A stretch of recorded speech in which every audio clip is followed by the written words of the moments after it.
Chegou em 2005, atendi o telefone. Marcos, você está escalado para voar ano que vem. Você vai voar com os russos. Você tem 5 meses para aprender o sistema. Detalhe, você sabe que na Rússia eles falam em russo. Então, você tem os primeiros 3 meses que aprender russo em paralelo com os 5 meses que você tem para aprender tudo. E nessa época também, o meu filho, ele teve um diagnóstico de câncer no sistema linfático.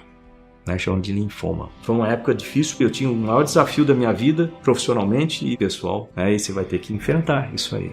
Meu pai era servente, então a vida era apertada, morava numa periferia, numa casa de madeira lá tal. Minha mãe era escriturária da rede ferroviária. Eu não era piloto, mas eu queria ser.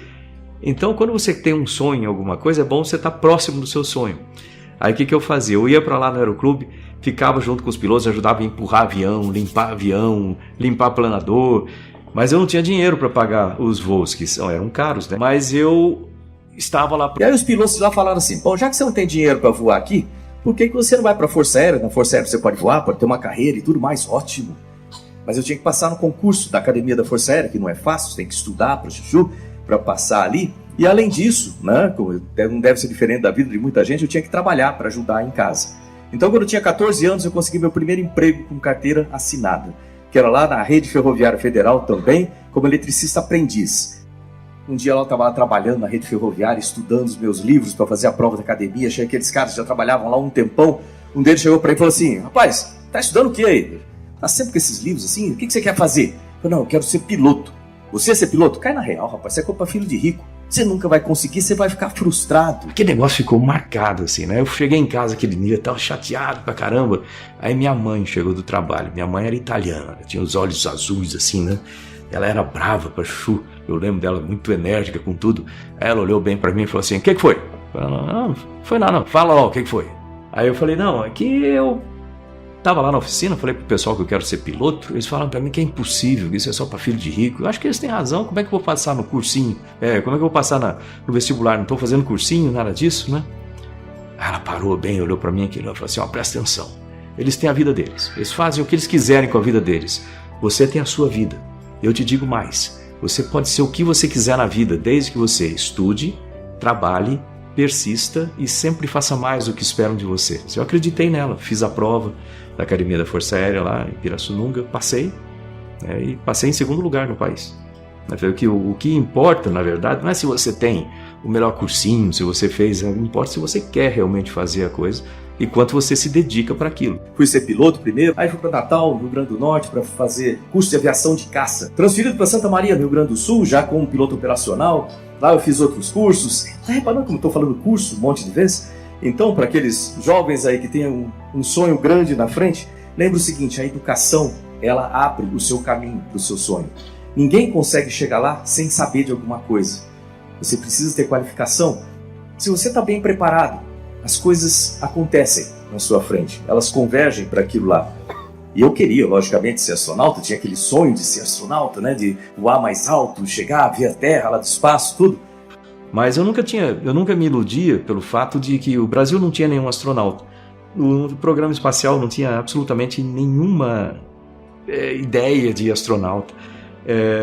A única maneira seria se eu fosse americano, eu sou brasileiro. Então não tinha condições de fazer isso, mas mantinha lá na frente. Aí vem aquelas coisas, acabam se juntando. Aí eu fui para a Força Aérea Americana. Na Força Aérea Americana voltei ao Brasil, voei com a Rússia. Voltei, aí eu falei, eu preciso agora incrementar a minha parte acadêmica de novo.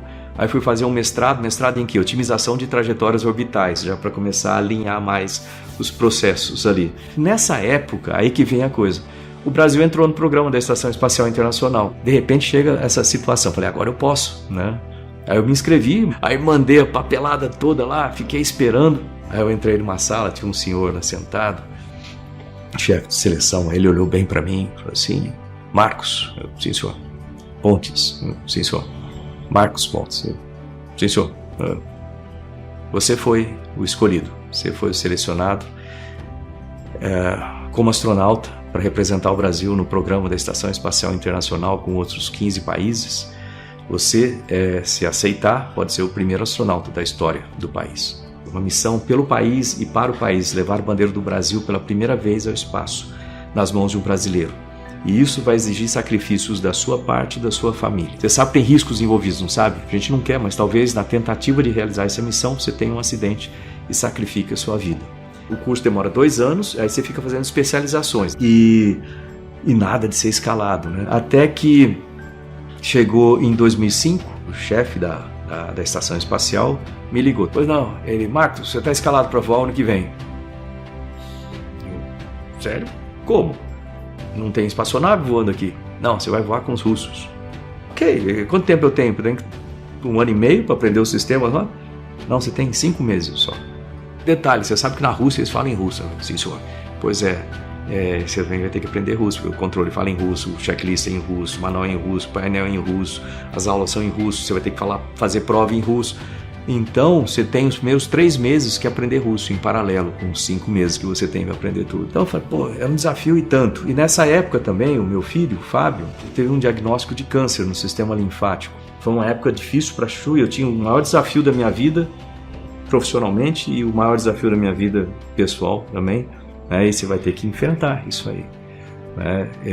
Então, o meu filho mesmo falou assim, você tem 200 milhões de pessoas esperando que você cumpra essa missão. Bem, eu sou um deles.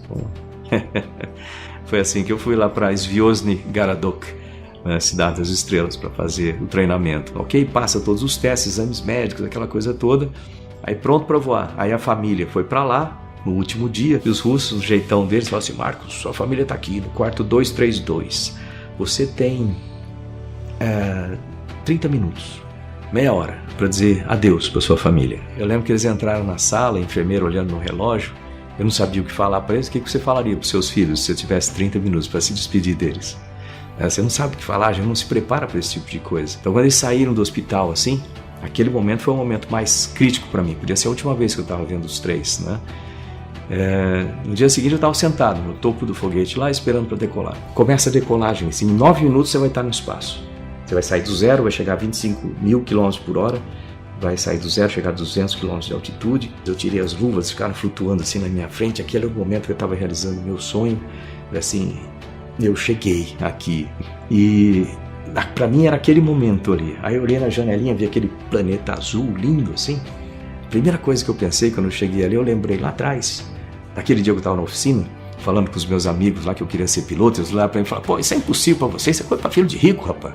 Você está estudando para quê? Você vai ser inútil, você vai ficar frustrado. E depois quando eu cheguei em casa, a dona Zulei, com aqueles olhos azuis dela, falou assim, olha, você pode ser o que você quiser na vida, desde que você estude, trabalhe, persista e sempre faça mais do que esperam de você. Infelizmente ela não pôde ver aquilo com os olhos azuis dela, porque ela faleceu em 2002, o voo foi em 2006. Eu tenho certeza que de algum lugar ela pôde ver aquilo lá. E para mim, compartilhar com ela aquele momento foi importante, porque na vida você sofre tanto para realizar alguma coisa, quando a gente chega, a gente sempre lembra de tudo que aconteceu de errado, das pessoas que tentaram puxar o nosso tapete, elas aparecem de dúzias, né? E geralmente a gente esquece as pessoas que ajudaram a gente a chegar lá. Às vezes é uma mãe, um pai, muitas vezes vai ser um professor, uma professora, e é bom você compartilhar com eles aquele momentinho de felicidade, porque aquele momento vai ser para sempre.